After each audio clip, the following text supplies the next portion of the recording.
नमस्कार, आप देख रहे हैं A1 राजस्थान और आपके साथ मैं हूं भारती उत्कर्ष जैन। बुलेटिन में सबसे पहले नजर डालेंगे इस वक्त की हेडलाइंस पर।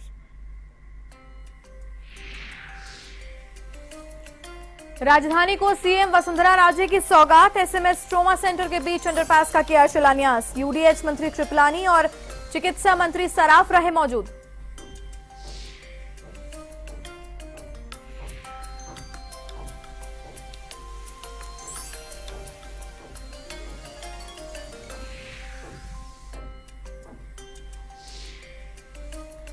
राजस्थान क्रिकेट संघ चुनाव मामला 2 जून को दोपहर तक सामने आ सकेगा परिणाम। जोशी और मोदी के बीच है मैदान में सीधी टक्कर। अमीन पठान माने जा रहे हैं निर्णायक।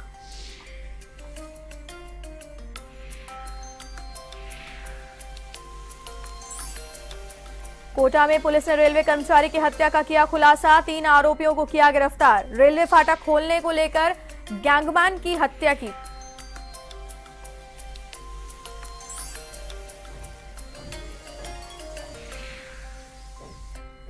जोधपुर के बिलाड़ा में बाइक पर रखे बैग से 1 लाख रुपए हुए पार। सीसीटीवी कैमरे में कैद हुई घटना। पुलिस ने मौके पर पहुंचकर लिया जायजा।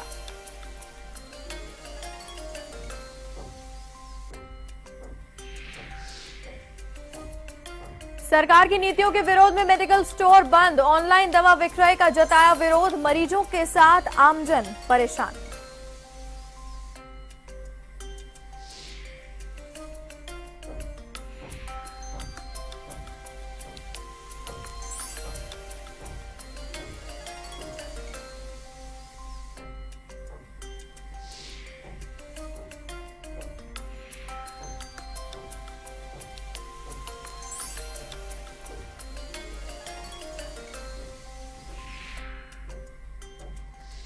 मोदी सरकार के 3 साल पूरे होने पर मोदी सरकार पर कांग्रेस के हल्ला बोल पर राज्य के समाज कल्याण मंत्री अरुण चतुर्वेदी बचाव में कूदे।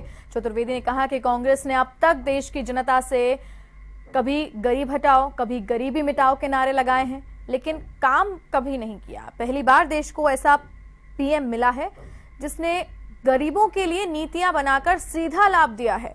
मोदी वो नाम है जिसने देश और विदेश में देश का नाम ऊंचा किया, जिस पर जनता का भरोसा है। एक अन्य सवाल के जवाब में चतुर्वेदी ने राज्य में कांग्रेस कार्यकर्ताओं पर जबरन हल्ला मचाने का आरोप लगाया है। उन्होंने कहा कि राजधानी में लगातार विकास कार्य हो रहे हैं, इसके बावजूद कांग्रेस कार्यकर्ता उस स्थान पर जाकर हल्ला मचा रहे हैं जहां पर सड़कों के वर्क ऑर्डर हो चुके हैं।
राजस्थान हाईकोर्ट ने राज्य कर्मचारियों को एचआरए के मामले में राहत दी है। हाईकोर्ट में बंद हुए एचआरए के मामले में जनहित याचिका पर सुनवाई हुई, जिसमें कोर्ट ने 5 सितंबर 2016 के अंतरिम आदेश को निरस्त करते हुए एक जगह पोस्टेड पति पत्नी को एचआरए देय होने के आदेश जारी किए। इस मामले की पैरवी वरिष्ठ अधिवक्ता आरएन माथुर और शोभित झाझरिया ने की।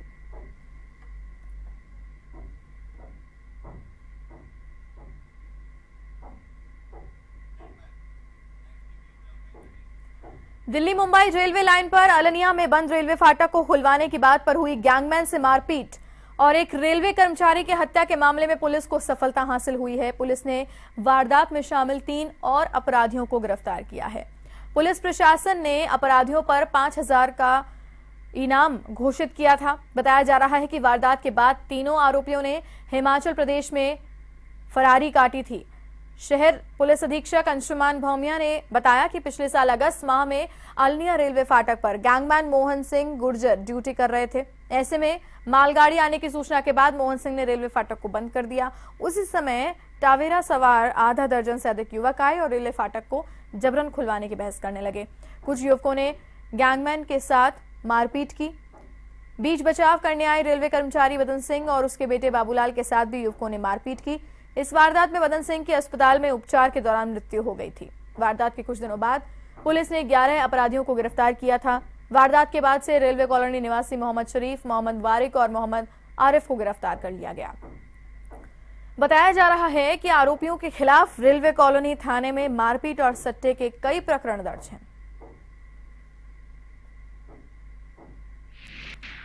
3 अपराधी जिन पे 5-5 हज़ार का इनाम घोषित था। ये तीनों अपराधी हत्या के केस में वांटेड थे करीब पिछले 1 साल से, और एक गैंगमैन की हत्या की गई थी 2016 में अनंतपुरा थाने इलाके में। उसके बाद से लोग फरार चल रहे थे और अपनी फरारी इन लोगों ने मध्य प्रदेश और हिमाचल में इन्होंने काटी। इन तीनों व्यक्तियों पे पुलिस की तरफ से इनाम भी घोषित था। लगातार इन लोगों को फॉलो किया जा रहा था, टेक्निकल इनपुट्स लिए जा रहे थे और इन लोगों का मूवमेंट किस तरफ है वो भी फॉलो किया जा रहा था। और जो सूचना हमने डेवलप की उसके चलते हुए कल दबिश डाल करके इन तीनों व्यक्तियों को राउंड अप किया गया। इनमें से 2 व्यक्ति कालू जो है इसके खिलाफ 10 प्रकरण दर्ज हैं, जिसमें मेनली अटेम्प्ट टू मर्डर यानी 307 और जुए के प्रकरण दर्ज हैं। साथ ही अपराधी शरीफ मोहम्मद, इसके खिलाफ कुल 6 प्रकरण दर्ज हैं।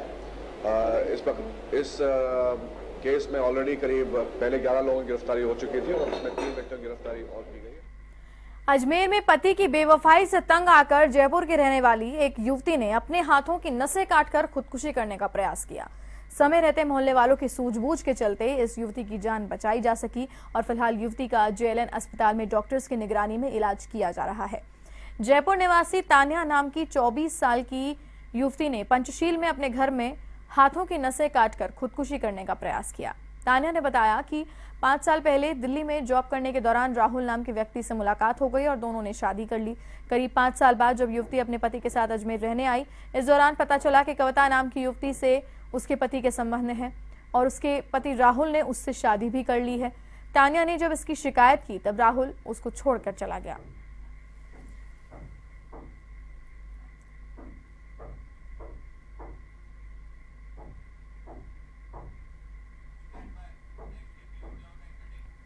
राजस्थान विश्वविद्यालय में बीकॉम द्वितीय वर्ष की अंक तालिकाओं में गड़बड़ियां होने का मामला सामने आया है। जानकारी के अनुसार सवाई माधोपुर के बोली छात्र में अंक तालिकाएं देखकर असमंजस की स्थिति बनी हुई है। छात्रों का कहना है कि मार्कशीटों में अंकों के योग में गड़बड़ियां हैं। विषयों के अंक और कुल प्राप्त अंकों के योग में कई भिन्नताएं पाई हैं।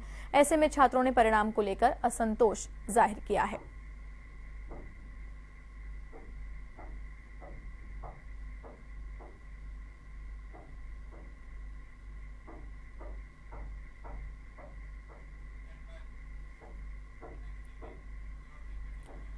विधानसभा से निलंबन के विरोध में खींवसर विधायक हनुमान बेनीवाल समर्थकों को जयपुर जिला प्रशासन ने रैली की अनुमति नहीं दी।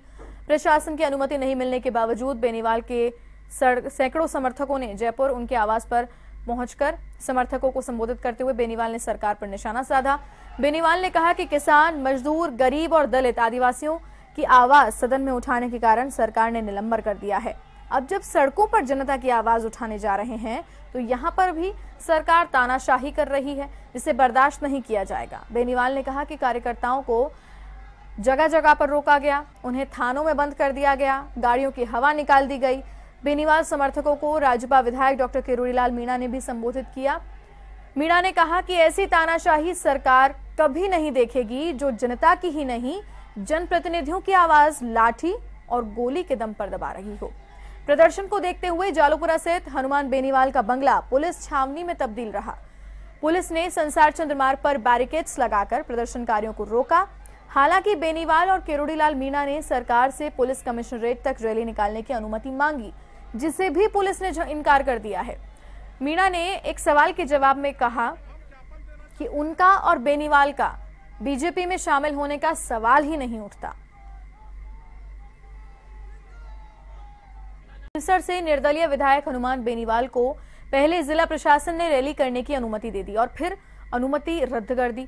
जिला प्रशासन की गफलत का नतीजा यहां के लोगों को भुगतना पड़ा। जयपुर शहर में जगह जगह जाम लग गया, वाहनों की लंबी लंबी कतारें लग गई। खासतौर पर सीकर अजमेर राष्ट्रीय राजमार्ग पर बसों और कारों को कड़ी जांच पड़ताल के बाद ही शहर में प्रवेश करने दिया गया। इसके बावजूद समर्थक बड़ी संख्या में जयपुर बेनीवाल के निवास तक पहुंच गए। लोगों ने सरकार से बेनीवाल का निलंबन रद्द करने की मांग की। लोगों की भीड़ के कारण यातायात पूरी तरह से प्रभावित रहा। स्थानीय लोग कई बार जाम में फंसे रहे। जाम के कारण कई बार पुलिस वालों को भी बेबस होना पड़ा। आपको बता दें कि पिछले लंबे समय से जिला प्रशासन किसी को भी शहर में रैली और धरना प्रदर्शन की अनुमति नहीं दे रहा, लेकिन इसके बावजूद जिला प्रशासन ने अनुमति देकर रद्द कर दी, जिससे लोगों को ज्यादा परेशानी उठानी पड़ी।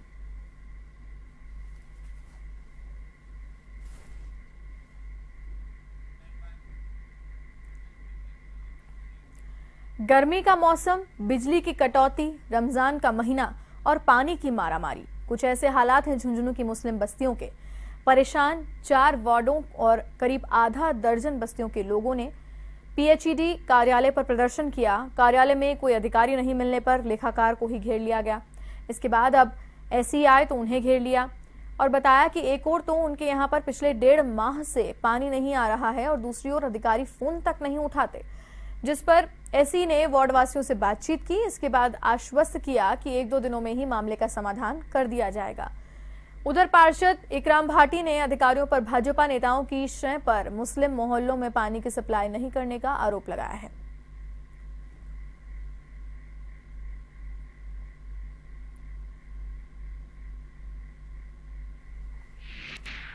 मोहल्ला कोरा, वार्ड नंबर 34, 35, 33, 31 और वार्ड नंबर मोहल्ला कोरा और गोपीनाथ जी के मंदिर और मोहल्ला खतरियाल, मोहल्ला चेजारान, पहाड़ वाली गली, मोहल्ला मुगलान में पानी की बहुत बड़ी समस्या है।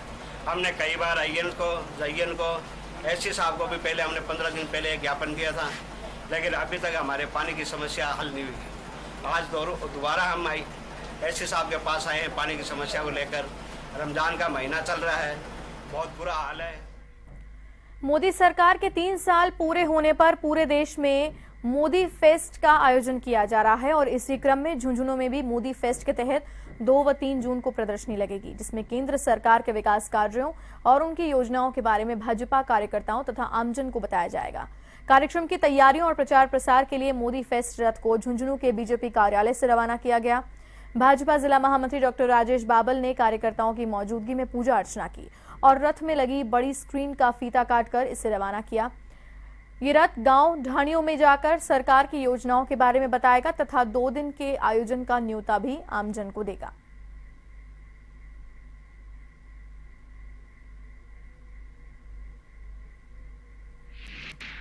भारतीय जनता पार्टी की केंद्र सरकार को 3 साल पूरे हुए हैं।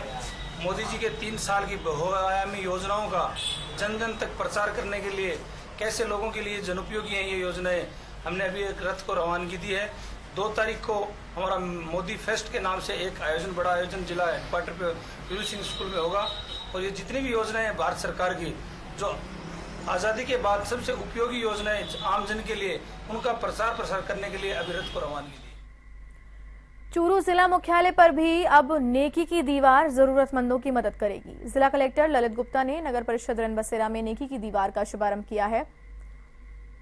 इस अवसर पर जिला कलेक्टर ललित गुप्ता, एडीएम राजपाल सिंह और एसडीएम राकेश वर्मा ने अपने घर से कपड़े लाकर नेकी की दीवार पर टांगे। जिला प्रशासन द्वारा शुरू की गई नेकी की दीवार से जरूरतमंदों को न केवल कपड़े मिल पाएंगे अपितु अन्य जरूरत का सामान भी मिल पाएगा। जिला कलेक्टर ललित गुप्ता ने लोगों से अपील की कि लोगों के घरों पर पुराने कपड़े काफी संख्या में रखे रहते हैं, जबकि जरूरतमंद लोग कपड़ों के अभाव में जैसे तैसे अपने शरीर को ढक पाते हैं। नेकी की दीवार से गरीब लोगों की आवश्यकता पूरी होगी। इस नेक कार्य में सभी को आगे आना चाहिए। कलेक्टर ने कहा कि स्थान की सुविधा को देखते हुए शहर में किसी अन्य स्थान पर भी नेकी की दीवार शुरू की जाएगी।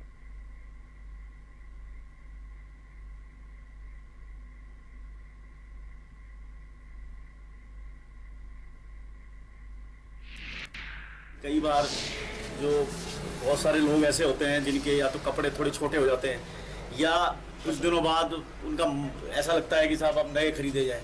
सक्षम लोग हैं तो वो ऐसे कपड़े बचे हुए होते हैं जो पहनने लायक भी होते हैं, लेकिन वो सोचते हैं नए नए खरीदते रहते हैं, तो उस वजह से जो उनके घर पे ढेर लगा हुआ है, उनके पीछे उद्देश्य यही था कि साहब एक दीवार पे आके टांग दें वो, और कोई जरूरतमंद हो अपने साइज के हिसाब से उसको जो भी इच्छा हो लेके चला जाए। दौसा के महुआ में विधायक गोलमा देवी ने सामुदायिक स्वास्थ्य केंद्र का औचक निरीक्षण किया। इस दौरान उन्होंने अस्पताल परिसर में फैली गंदगी और अनियमितताओं को देखकर चिकित्सकों को जमकर फटकार लगाई और परिसर की सफाई करवाकर अनियमितताओं को दूर करने के निर्देश दिए।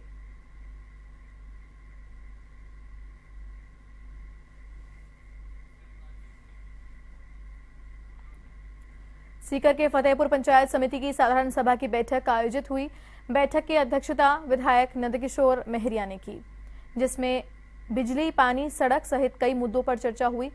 तो वहीं सदस्यों ने कहा कि दीनदयाल उपाध्याय योजना के तहत ठेकेदार 5,000 रुपए लेकर कनेक्शन कर रहे हैं। साथ ही सरपंच विद्याधर बगड़िया ने भी सभा में कई मुद्दों को उठाया है।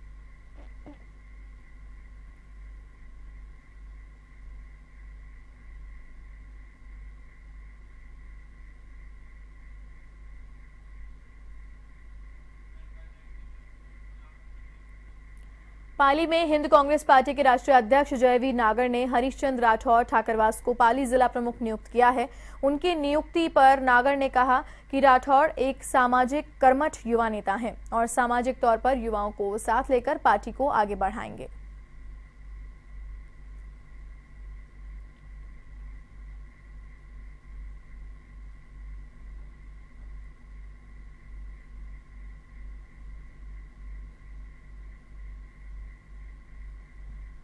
राजधानी में सेशन कोर्ट में द बार एसोसिएशन की ओर से मंगलवार को राजस्थान हाईकोर्ट के न्यायाधीश महेश शर्मा का सम्मान किया गया।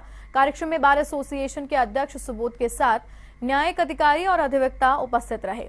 कार्यक्रम में Rajasthan high court, the bar association Jaipur और the district advocates bar association Jaipur की कार्यकारिणी ने राजस्थान हाईकोर्ट के न्यायाधीश जस्टिस महेश शर्मा का सम्मान किया। इस मौके पर सेशन कोर्ट में नवनिर्मित भूमिगत पार्किंग का भी जस्टिस शर्मा ने शुभारंभ किया। साथ ही आरओ प्लांट का भी शुभारंभ किया। कार्यक्रम में जस्टिस शर्मा को साफा और माला पहनाकर अभिवादन उनका किया गया। कोर्ट परिसर में भूमिगत पार्किंग बनने से अधिवक्ताओं के साथ साथ कोर्ट में आने वाले लोगों को भी राहत मिलेगी। आरओ लगने से भी आम लोगों को राहत प्राप्त होगी।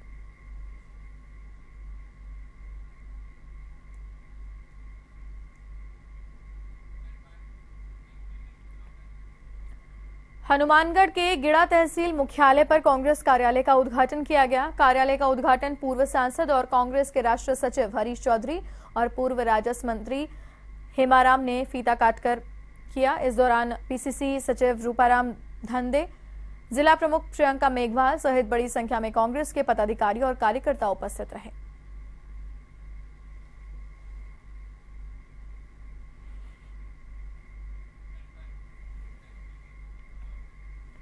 बारां के कस्बा थाना में एनएच 27 के पास चारागाह भूमि पर प्रशासन की लापरवाही के कारण दिनों दिन अतिक्रमण बढ़ता जा रहा है। जानकारी के अनुसार मध्य प्रदेश के कुछ दबंगों द्वारा चारागाह भूमि पर अवैध तरीके से अतिक्रमण किया जा रहा है। अतिक्रमियों ने इस भूमि पर कुछ कच्चे और पक्के अवैध निर्माण भी कर लिए हैं, लेकिन पंचायत प्रशासन इस ओर कोई ध्यान नहीं दे पा रहा।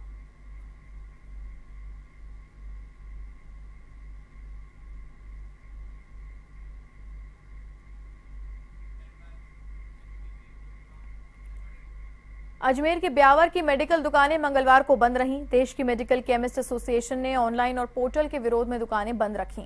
सरकार के फैसले का विरोध करते हुए वापस लेने की मांग की। ब्यावर केमिस्ट एसोसिएशन के सचिव मुकेश भाटी ने बताया कि एआईओसीडी ने देशव्यापी बंद को ब्यावर केमिस्ट एसोसिएशन ने समर्थन दिया। मंगलवार को ब्यावर एवं आसपास के ग्रामीण क्षेत्रों में भी थोक एवं खुदरा दवा विक्रेताओं ने अपनी दुकानें बंद रखी। मरीजों को दवा मिलने में कोई परेशानी न हो, इसके लिए ड्रग कंट्रोलर को निर्देशित भी किया गया।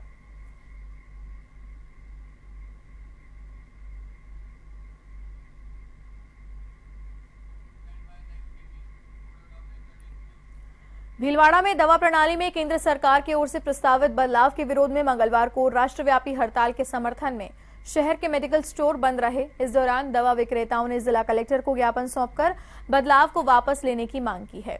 हड़ताल के दौरान मरीजों के लिए दवा लेने के लिए परिजन यहां वहां भटकते रहे। केमिस्ट एसोसिएशन के अनुसार दवा विक्रय प्रणाली को पोर्टल पर अनिवार्यता के विरोध में की जा रही देशव्यापी 1 दिवसीय हड़ताल के समर्थन में जिला मेडिकल स्टोर बंद रहे।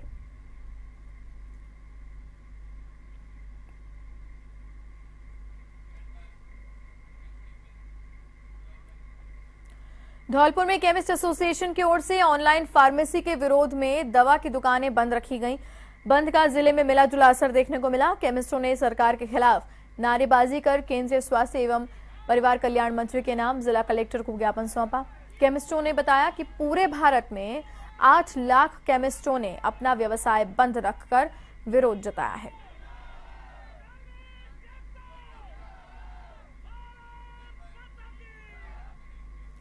और इसी के साथ इस बुलेटिन में फिलहाल के लिए इतना ही। देश और दुनिया की तमाम बड़ी खबरों के लिए आप देखते रहिए A1 TV। नमस्कार।